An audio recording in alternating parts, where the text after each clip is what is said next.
வணக்கம் நண்பர்களே, welcome to my channel let's play fantasy. இன்னைக்கு நம்ம என்ன மேட்சுக்கான ப்ரெடிக்ஷன் பார்க்க போறோம்னா ஐபிஎல்ல பஞ்சாப் வெர்சஸ் குஜராத் 37வது மேட்சுக்கான ப்ரெடிக்ஷன் பார்க்க போறோம். அதுக்கு முன்னாடி நீங்க இன்னமும் நம்மளுடைய டெலிகிராம் சேனல்ல ஜாயின் பண்ணல அப்படின்னாலும் மறக்காம ஜாயின் பண்ணிக்கோங்க. லிங்க் டிஸ்கிரிப்ஷன் பாக்ஸ்ல இருக்கு. அதே போல நீங்க இன்னமும் நம்மளுடைய இன்ஸ்டாகிராம் பேஜ்ல ஜாயின் பண்ணனாலும் ஜாயின் பண்ணிக்கோங்க. இன்ஸ்டாகிராம் பேஜ்லயும் நம்ம ஆக்டிவா இருக்கிறோம். ஸோ நீங்க லிங்க் வந்து டிஸ்கிரிப்ஷன் பாக்ஸ்ல கொடுத்துருக்கேன். நீங்க டைரக்டா போயிட்டு எல்லாருமே இன்ஸ்டா யூஸ் பண்ணுவீங்க. நம்மளுடைய இன்ஸ்டா பேஜுக்கும் உங்களுடைய ஆதரவை கொடுங்க நண்பா. ஸோ ஃபாலோ பண்ணிக்கோங்க. இன்னைக்கு வந்து பாத்தீங்கன்னா நீங்க குபேரா ஃபேண்டசி ஆப்ல ஜாயின் பண்ணலன்னா ஜாயின் பண்ணிக்கோங்க. உங்களுக்கு வந்து கேப்டன் போட தேவையில்ல, வைஸ் கேப்டன் போட தேவையில்ல, ஒரு டீம் கிரியேட் பண்ண தேவையில்ல. ஜஸ்ட் ஒரே ஒரு பிளேயர் இல்ல அப்படின்னா ஜஸ்ட் 2 பிளேயர், ஒரு பிளேயர் செலக்ட் பண்றது டியோ, 2 பிளேயர் செலக்ட் பண்றது டியோ ப்ரோ அப்படிங்கிற இதுல வந்து நீங்க ஜாயின் பண்ணிக்கலாம்.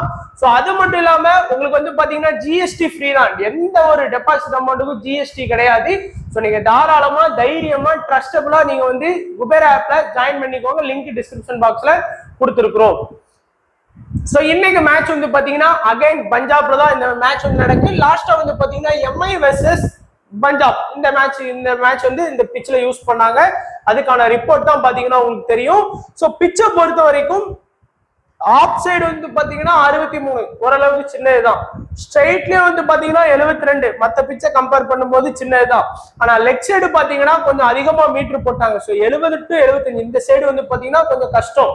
லாஸ்ட் டைம் ஹர்திக் பாண்டியா கூட இந்த சைடு அடிக்கும் போதுதான் வந்து பாத்தீங்கன்னா கேட்ச் அவுட் ஆனார். ஏன்னா அதோட லென்த் வந்து பாத்தீங்கன்னா ரொம்பவே பெருசு, ரொம்ப எஃபெக்ட் எடுத்து அந்த சைடு வந்து 6 அடிக்கணும். ஸோ அதுதான் போட்டிருக்காங்க. இந்த கிரவுண்ட்ல என்ன சொன்னாங்க அப்படின்னு பாத்தீங்கன்னா லாஸ்ட் மேட்ச் வந்து பிச் ரிப்போர்ட் சொன்னது ஆல்மோஸ்ட் ஓரளவுக்கு சேம் அப்படி நடந்தது. அதாவது ஃபாஸ்ட் பவுலர்ஸ் தான் இந்த பிட்ச்ல வந்து ரொம்ப ஆதிக்கம் செலுத்துவாங்க அப்படின்னாங்க. அதே மாதிரி லாஸ்ட் மேட்ச் ஃபுல்லாவே வந்து பாத்தீங்கன்னா ஃபாஸ்ட் பவுலர்ஸ் தான் விக்கெட் எடுத்தாங்க. ஒரே ஒரு விக்கெட் ஸ்ரேயஸ் கோபால் மட்டும் ஸ்பின் எடுத்தார். மீதி எல்லாமே ஃபாஸ்ட் தான். அதே மாதிரி பேட்டிங் ஃபர்ஸ்ட் பண்ற டீமுக்கு அட்வான்டேஜ் வந்து கொஞ்சம் இருக்கு. ஆனா செகண்ட் பேட்டிங் பண்ற டீம் கொஞ்சம் பொறுமையானா சேஸ் பண்ணிருக்கலாம். பட் லாஸ்ட் மேட்ச் வந்து விட்டுட்டாங்க. பிச்சோட வியூவையும் நீங்க தெளிவா பாத்துக்கோங்க.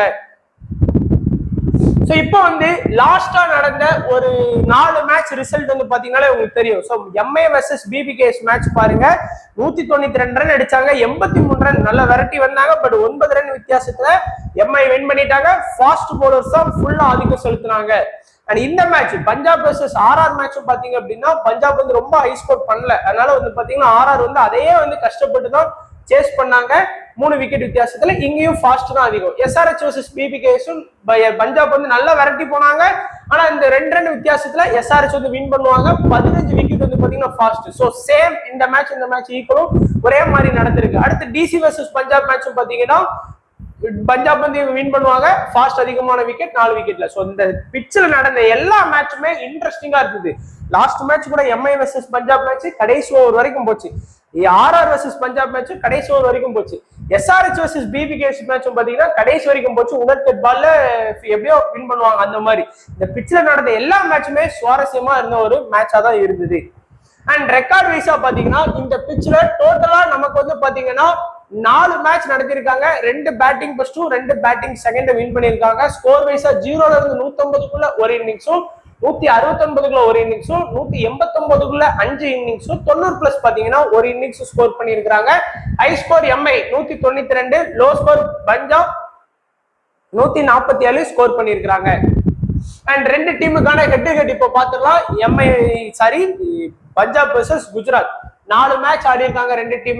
2 டீமே தலா 2 மேட்ச் வின் பண்ணிருக்காங்க. 2 மேட்ச் தோத்துருக்காங்க. High score 200, low score 153, high score 199, low score 143. So இது வந்து பவுலர்ஸோட பேட்டில். சோ இதெல்லாம் ரொம்ப முக்கியம் தான். பட் இது நிறைய பேர் இதை உண்மையிலே சீரியஸா எடுத்துட்டு சில மேட்ச்ல அப்ளை பண்ணி பாத்தீங்கன்னா ஒர்க் ஆகும். சில மேட்ச் வந்து இது அப்படியே இதுக்கு ஆப்போசிட்டா கூட ஒர்க் ஆகாம கூட போகலாம். இது நீங்க ஸ்வேரா நம்புங்கன்னு நான் சொல்ல மாட்டேன். சோ ஷிகர் தவானை பொறுத்த வரைக்கும் பாத்தீங்கன்னா ரஷித் கான் பால்ல 4 டைம் வந்து பாத்தீங்கன்னா விக்கெட் விட்டு எடுத்திருக்கிறாரு. சோ ரஷித் கான் ஷிகர் தவானை கொஞ்சம் நிறைய அவுட் ஆகியிருக்காரு. அதே மாதிரி பாத்தீங்கன்னா லிட்டில் ஒரு டைமும், உமேஷ் யாதவ் 2 டைமும், மோஹித் சர்மாவும் பாத்தீங்கன்னா 4 டைம் வந்து விக்கெட் விட்டுருக்காரு. சோ ஷிகர் தவானை பொறுத்த வரைக்கும் ரஷித் கான் பால்லையும் சரி, மோஹித் சர்மா பால்லையும் கொஞ்சம் வீக்கா தான் பெர்ஃபார்ம் பண்ணியிருக்காரு. அடுத்து பேஸ்டோ பாத்தீங்கன்னா லிட்டில் பால்ல ஒரு டைம், நூர் அகமது பால்ல ஒரு டைம், திவேட்டியா பால்ல 2 டைம் வந்து பாத்தீங்கன்னா விக்கெட் விட்டுருக்காரு. அடுத்து வந்து பிரப் சிம்ரன் சிங் வந்து 100 அகமட் பால்ல 2 டைமும் வந்து பாத்தீங்கன்னா விக்கெட் எடுத்திருக்கிறாரு. அடுத்து நம்ம லிவிங்ஸ்டோன் வந்து ரஷித் கான் பால்ல 5 டைம் வந்து பாத்தீங்கன்னா விக்கெட் விட்டுருக்காரு. லிட்டில் பால்ல ஒரு டைம், உமேஷ் யாதவ் பால்ல ஒரு டைம், நூர் அகமது பால்ல 2 டைம். சோ 2 ஆப்கானிஸ்தான் ஸ்பின்னர் டைமே 7 டைம் வந்து லிவிங்ஸ்டோன் வந்து விக்கெட் விட்டுருக்காரு. அவர் அந்த மிடில்ல தான் பேட்டிங் பண்ண வருவாரு. ரஷித் கானோட அட்டாக்கும் நூர் அகமது அட்டாக்கும் மிடில்ல தான் இருக்கும். சோ மேபி அது ஒத்து வரும்னா லிவிங்ஸ்டோனை டிராப் பண்ணிட்டு போகலாம். சோ ஜிதேஷ் சர்மாவை பொறுத்த வரைக்கும் ரஷித் கான் பால்ல ஒரு டைம், மோஹித் சர்மா பால்ல ஒரு டைம், நல்கண்டே பால்ல ஒரு டைம் வந்து விக்கெட் எடுத்திருக்காரு. சாம் கர்னை பொறுத்த வரைக்கும் லிட்டில் பால்ல 1, மோஹித் சர்மா 1, தெவேட்டியா பால்ல 1. சோ ஓரளவுக்கு வந்து பாத்தீங்கன்னா பவுலர்ஸ் பேட்டில் எல்லாமே கரெக்டா கொடுத்துருக்கிறேன். சோ விருப்பம் உள்ளவங்க அதுக்கு ஏத்த மாதிரி அப்ளை பண்ணி பார்க்கலாம். ஏன்னா இன்னைக்கு வந்து லிவிங்ஸ்டோனை டிராப் பண்ணி பார்க்கலாம் ஒருவேளை. சோ சேஃபா போனுங்கிறவங்க லிவிங்ஸ்டோனை எடுத்துக்கலாம். அந்த மாதிரி தான். அதே மாதிரி இப்போ ஜிடி பிளேயர்ஸுக்கான இதையும் நம்ம பாத்துடலாம். சோ ஜிடி பிளேயர்ஸ் எப்படி பெர்ஃபார்ம் பண்ணிருக்காங்கன்னா, கில்ல பொறுத்த வரைக்கும் சிங்கு பால்ல ஒரு டைம், ஹர்ஷல் பட்டேல் பால்ல ஒரு டைம், ரபடா பால்ல 4 டைம், ராகுல் சகர் பால்ல 2 டைம், சாம் கருண் பால்ல ஒரு டைம். இப்போ ஒரு சின்ன இது இருக்கு நமக்கு. அதாவது இந்த 3 பேருமே பாத்தீங்கன்னா ஸ்டார்டிங்ல அட்டாக் பண்ணக்கூடிய bowlers. Gill opening batsman. Maybe இன்னைக்கு மேட்ச்லயே வந்து பாத்தீங்கன்னா ஃபாஸ்ட்டுக்கு நல்ல சப்போர்ட் இருந்தது. லாஸ்ட் மேட்ச்லாம் ஹர்ஷல் பட்டேல் 3 விக்கெட், சிங் விக்கெட் எடுக்கல, ரபடா 1 விக்கெட் எடுத்தாரு. அந்த மாதிரி இந்த மேட்ச்ல விக்கெட்டுக்கு சப்போர்ட் கிடைச்சது அப்படின்னா ஒருவேளை கில்ல தூக்குறதுக்கான வாய்ப்பும் இருக்கு. சோ அது ஒர்க் ஆகும் நினைச்சீங்கன்னா நீங்க ஃபேவரட்டா போகலாம். அடுத்து விருத்திமான் சகாவும் பாத்தீங்கன்னா ஹர்ஷல் பட்டேல் ரபடா பால்ல 4 டைம் விக்கெட் விட்டுருக்காரு. Opening bowler Rabada, opening batsman சகா. சோ அது ஒர்க் ஆகுமாங்கிறத உங்க கையில நான் கொடுக்குறேன். நான் வந்து இன்னைக்கு இப்படிதான் நடக்கும்னு சொல்லல, இந்த மாதிரி நடந்திருக்கு அப்படிங்கிறத சொல்றேன். அடுத்து சாய் சுதர்சன் சிங்கு பால்ல 1, ஹர்ஷல் பட்டேல் பால்ல 1, ராகுல் சகர் பால்ல ஒரு டைம் விக்கெட் எடுத்திருக்காங்க. மில்லரை பொறுத்த வரைக்கும் சிங்கு வந்து ஒரு டைம் அவுட் ஆயிருக்காரு, Harshal Patel 2, Rabada 1, Sam Curran 2, Livingstone ஒரு டைம் வந்து விக்கெட் எடுத்திருக்காங்க. தெவாட்டியாவை பொறுத்த வரைக்கும் ரபடா பால்ல ரொம்ப வீக் ஆடி இருக்காரு 3, சாம் கருண் பால்ல ஒரு டைம் வந்து அவுட் ஆயிருக்கிறாரு. அடுத்து ஷாருக் கான் வந்து பாத்தீங்கன்னா சாம் கருண் பால்ல ஒரு டைம் வந்து விக்கெட் விட்டுருக்காரு. சோ பவுலர்ஸோட பேட்டில் நல்லா கொஞ்சம் ஃபோக்கஸ் பண்ணி பார்க்கணுங்கிறவங்க தயவு செஞ்சு பார்த்து அதுக்கேற்ற மாதிரி கூட ஓனா வந்து டீம் போட்டுக்கோங்க. இப்போ வந்து நம்மளுடைய ப்ரெடிக்ஷன் ஆரம்பிச்சிடலாம். ஃபர்ஸ்ட் வந்து பாத்தீங்கன்னா பஞ்சாப். ஸோ பஞ்சாப்பை பொறுத்த வரைக்கும் எனக்கு தெரிஞ்ச சிகர் தவான் ஆடுறதுக்கான வாய்ப்பு இருக்கு. அது மாதிரி பேஸ்டோவும் இறக்கிடுவாங்கன்னு நினைக்கிறேன். ஏன்னா லாஸ்ட் மேட்ச் ரூசோ வந்து அவருக்கு மேல இறங்குறாங்க. அவரும் வந்து பாத்தீங்கன்னா டக் அவுட்ல தான் போனாரு. ஸோ அதனால 2 ஓப்பனர்ஸுமே பேக் அப்படிங்கிற மாதிரி எனக்கு தோணுது. ஸோ அது வந்து பாத்துக்கலாம். அடுத்து வந்து பாத்தீங்கன்னா பிரப் சிம்ரன் சிங் அவர் வந்து பாத்தீங்கன்னா லாஸ்ட் ஒரு 3 மேட்சாவே சரியா பெர்ஃபார்ம் பண்ணல. அதுக்கு முன்னாடி உள்ள எல்லா மேட்சுமே ஒரு கணிசமான ஸ்கோர் ஆடி கொடுத்த பிளேயர். லாஸ்ட் 3 மேட்சா அவர் வந்து கொஞ்சம் பெருசா ஆடுறது இல்ல. அடுத்து சாம் கருண் பாத்தீங்கன்னா எல்லா மேட்சுமே அவரால் முடிஞ்ச வரைக்கும் 2 விக்கெட், 2 விக்கெட், 2 விக்கெட், ஒரு 5 ரன்னு, ஒரு 3 விக்கெட், 1 விக்கெட் பிளஸ் 23, 63 ரன் சொல்லி இது வரைக்கும் விளாண்ட 7 மேட்ச்ல ஒரு மேட்ச் மட்டும் தான் ஃபிளாப் ஆன ரிசல்ட் கொடுத்திருக்காரு. ஜிதேஷ் சர்மா இந்த சீசனை பொறுத்த வரைக்கும் அவருக்கு ஒரு பேட் சீசன் தான். ஒரு மேட்ச் கூட 30+ போகல. 20+ பாத்தீங்கன்னா 2 மேட்ச் தான் ஸ்கோர் பண்ணிருக்காரு. அடுத்து லிவிங்ஸ்டோனும் பாத்தீங்கன்னா ஒரு 3 மேட்ச் நல்லா ஆனாரு. அடுத்த மேட்ச்ல வந்து பாத்தீங்கன்னா 21 run plus 1 wicket. Last match வந்து பாத்தீங்கன்னா எம்ஐக்கு அகைன்ஸ்டா பெருசா பெர்ஃபார்ம் பண்ணல. இருந்தாலும் இந்த பவுலிங் ஆப்ஷன்லாம் இருக்கிறதுனால எல்லாருமே கொஞ்சம் இம்பார்ட்டன்ஸ் கொடுப்பாங்க. அடுத்து சஷாங்க் சிங் வந்து பாத்தீங்கன்னா ஹீரோ. அசோக் சர்மா வந்து பாத்தீங்கன்னா அவரு வந்து எல்லா மேட்சுமே சூப்பரா ஆடிட்டு இருக்காரு. சோ அவர் யாருமே எனக்கு தெரியல, 25 வயசு பிளேயர் தான். இந்த சீசன் தான் பார்த்தோம் எல்லாருமே. யாரா இவன் அப்படிங்கிற மாதிரி ஆடிட்டு இருக்காங்க. அதாவது பஞ்சாபோட பேட்டிங் எப்போ ஸ்டார்ட் ஆகும் அப்படின்னு பாத்தீங்கன்னா 4 விக்கெட் போனதுக்கு அப்புறம் தான் அவங்க வந்து ஒரிஜினலா ஓப்பனிங் ஆடுற மாதிரி சஷாங்க் சிங்கையும் சர்மாவை வச்சு ஆடுறாங்க. ஸோ அந்த மாதிரி தான் எல்லா மேட்சுமே அவங்களுக்கு வந்து ப்ரெஷர் போட்டுட்டு இருக்காங்க. ஸோ பேட்டிங்னு பாத்தீங்கன்னா 8 பேர் வச்சிருக்காங்க. ஸோ அதுல வந்து ஒரே ஒரு பிளேயர் சாம் கருண் வந்து ஆல்ரவுண்டரா இருக்காரு. பவுலிங் ஆப்ஷனை பொறுத்த வரைக்கும் ரபடா எல்லா மேட்சுமே பாத்தீங்கன்னா சொன்ன மாதிரி 1 விக்கெட் கேரண்டி. 4 ஓவர் பவுலிங் பண்ணி 1 விக்கெட் கண்டிப்பா நமக்கு வந்து எடுத்து கொடுக்கக்கூடிய ஒரு கெப்பாசிட்டி உள்ள பிளேயர் தான் ரபடா. ஹார்பிட் பாரை பொறுத்த வரைக்கும் ஃபர்ஸ்ட் ஒரு 2 மேட்ச் வந்து பாத்தீங்கன்னா நல்லாவே விக்கெட் எடுத்தாரு. தொடர்ந்து 3 மேட்சா வந்து பாத்தீங்கன்னா அவர் விக்கெட் எடுக்கல. ஏன்னா இந்த பிச்சு வந்து ஸ்பின்னுக்கு பெருசா சப்போர்ட் கிடைக்க மாட்டேங்குது. அதனால ஹர்ஷல் பட்டேல் இந்த பிச்சில் வந்து நல்லா விக்கெட் ஸ்கோர் பண்ணாரு. லாஸ்ட் மேட்ச் வந்து நம்மளுடைய ட்ரம்பே அவர் தான். லாஸ்ட் மேட்ச் வந்து எம்ஐ வெர்சஸ் பஞ்சாப் மேட்ச்ல 1 சைடு ஸ்வீப் அடிச்சோம். அதுக்கு காரணம் ஹர்ஷல் பட்டேலோட 3 விக்கெட். சிங்கும் பாத்தீங்கன்னா லாஸ்ட் மேட்ச் விக்கெட் எடுக்கலனாலும் அவரும் ஓரளவுக்கு வந்து பாத்தீங்கன்னா எல்லா மேட்சுமே விக்கெட் எடுத்து கொடுக்கக்கூடிய கெப்பாசிட்டி உள்ள பிளேயர் தான். சோ என்ன பொறுத்த வரைக்கும் எல்லாருமே எப்படி டீம் செட் பண்ணுவாங்க அப்படின்னு பாத்தீங்கன்னா சாம் கர்னை வந்து மஸ்ட் பிக் ஆப்ஷன்ல வச்சிருவாங்க. 2வது வந்து பாத்தீங்கன்னா ரபடாவை வச்சிருவாங்க. 3வது பாத்தீங்க அப்படின்னா சிங்க வச்சிருவாங்க. அண்ட் 4வது பாத்தீங்க அப்படின்னா ஹர்ஷல் படேல் எல்லாரும் வைப்பாங்க. 5வது வந்து லிவிங்ஸ்டோன் வைப்பாங்க. 6வது ஷிகர் தவான் விளாண்டாருன்னா கண்டிப்பா ஷிகர் தவான் வந்து எடுத்துருவாங்க. சோ இந்த சேஃபான பிளேயர்லயே போகலாம். ஆனா ஒரு சில நண்பர்கள் இதாவது இவ்வளவு நாள் வந்து இந்த 2 பேரையுமே யாருமே அவங்களோட ஸ்மால் லீக் டீம்ல வந்து ட்ரை பண்ணவே இல்லை. நீங்க பாத்தீங்கன்னா தெரியும், லாஸ்ட் மேட்ச் கூட நீங்க சும்மா போய் பாருங்க, ஒரு 4 மெம்பர் லீக் கான்டெஸ்ட்ல நானா 11 கான்டெஸ்ட் போட்டேன் ஃபோக்கஸ் லெவல்ல. ஒருத்தர் கூட சஷாங்க் சிங்கையும் சர்மாவையும் வந்து ஆப்போனன்ட் வந்து எடுக்கவே இல்லை.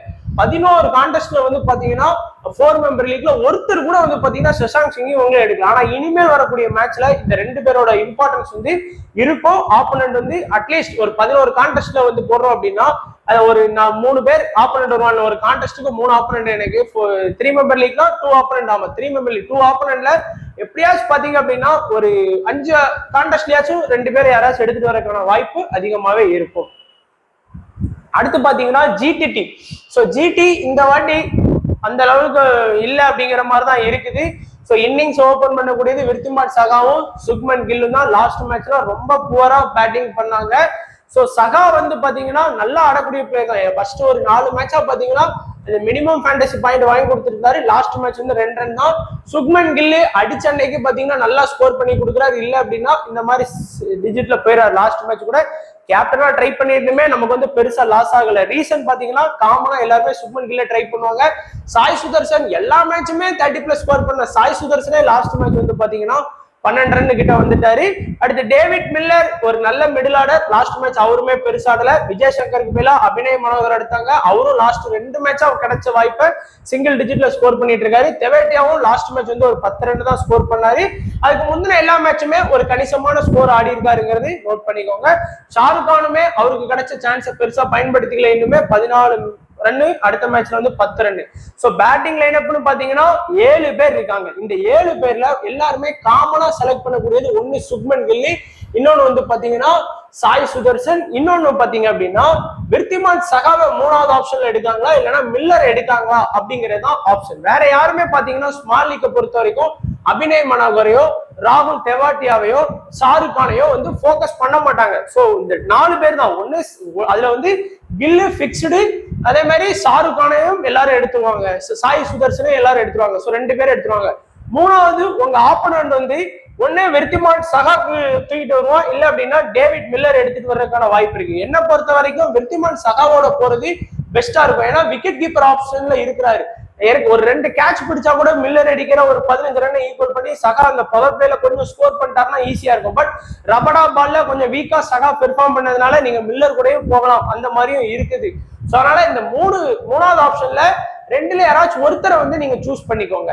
மத்தபடி அபிநய் மனோகர் வந்து இன்னைக்கு மேட்ச்ல 100 ரன் அடிச்சாலும் உங்களால ஸ்மால் லீக்ல அவர் எந்த ஒரு இதையும் ஏற்படுத்த மாட்டாரு. சோ அபிநய் மனோகர், ராகுல் தெவாட்டியா, ஷாருக் கான் இந்த 3 பிளேயர்ஸுமே ஸ்மால் லீக்கை விட மெகா கிராண்ட் லீக்ல வந்து நீங்க வந்து போக்கஸ் பண்ணிக்கோங்க.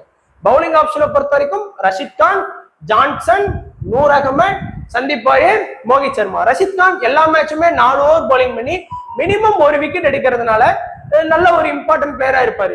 ஸ்பென்னர் ஜான்சன் லாஸ்ட் மேட்ச் வந்து பாத்தீங்கன்னா 1 விக்கெட் ஸ்கோர் பண்ணாரு. 2 ஓவர் பவுலிங் பண்ணி 1 விக்கெட் ஸ்கோர் பண்ணி கொடுத்தாரு. நூர் அகமட் தொடர்ந்து 3 மேட்சா விக்கெட் எடுக்கல. பட் எக்கனாமி நல்லா மெயின்டைன் பண்றாரு. இந்த பிச்சும் ஸ்பின்னுக்கு ஃபேவரட்டான பிச்சு கிடையாது. அதனால என்ன பண்ண போறாங்கன்னு தெரியல. சந்தீப் வாரியர் லாஸ்ட் மேட்ச் தான் உள்ள எடுத்தாங்க, தமிழ்நாடு பிளேயர். 2 விக்கெட் ஸ்கோர் பண்ணிட்டாரு. நல்ல ஒரு மூவ்மெண்ட் அவருக்கு கிடைச்சது. மோகித் சர்மா இந்த சீசன் போன சீசன் மாதிரி இல்லைனாலும் லாஸ்ட் மேட்ச் அவருக்கான பவுலிங் சான்ஸ் கிடைக்கல. சோ பவுலிங் ஆப்ஷன் 5 பேர்ல எல்லாருமே ரஷித் கானையும் மோகித் சர்மாவையும் பிக் பண்ணிடுவாங்க. அந்த 3வது ஆப்ஷன்ல நிறைய பேர் வந்து பாத்தீங்கன்னா ஸ்பென்னர் ஜான்சன் எடுத்துட்டு வர்றதுக்கு வாய்ப்பு இருக்கு. சந்தீப் வாரியர் எடுப்பாங்க, நூர் அகமட் எடுப்பாங்க. அதாவது ஸ்பென்னர் ஜான்சன் ஒரு 30% பேர் அப்படின்னா சந்தீப் வாரியரை ஒரு 20%, நூர் அகமட் ஒரு 10% அந்த மாதிரி தான் எடுப்பாங்க. பட் என்ன பொறுத்த வரைக்கும் சந்தீப் வாரியரை 3வது ஆப்ஷன்ல வச்சு ட்ரை பண்ணுங்க. ஏன்னா அவருக்கு நல்ல ஸ்விங் இருக்கு. இனிஷியல்ல பிச்சும் ஃபாஸ்ட்டுக்கு நல்லா சப்போர்ட் பண்ணும். அதனால சந்தீப் வாரியரை கூட நீங்க போக்கஸ் பண்ணுங்க. ஆனா டெத்ல பவுல் பண்ணணும் வேணும்னு நினைச்சீங்கன்னா இதோட போய்க்கோங்க. சோ இப்போ நம்மளுடைய ஸ்மால் லீக் டெமோ டீமுக்கான ப்ரிவியூ பாத்தீங்க அப்படின்னா விருத்திமான் சகா, கில்லு, சாய் சுதர்சன். இந்த இடத்துல நான் சொன்ன மாதிரி டேவிட் மில்லரும் உங்களுக்கு வந்து ஆப்ஷனல்ல இருக்கிறாரு. சோ அந்த இடத்துல டேவிட் மில்லரை நீங்க சூஸ் பண்ணலாம். பவுலிங் ஆப்ஷன்ல ரஷித் கான், மோகித் சர்மா, சந்தீப் வாரியர்.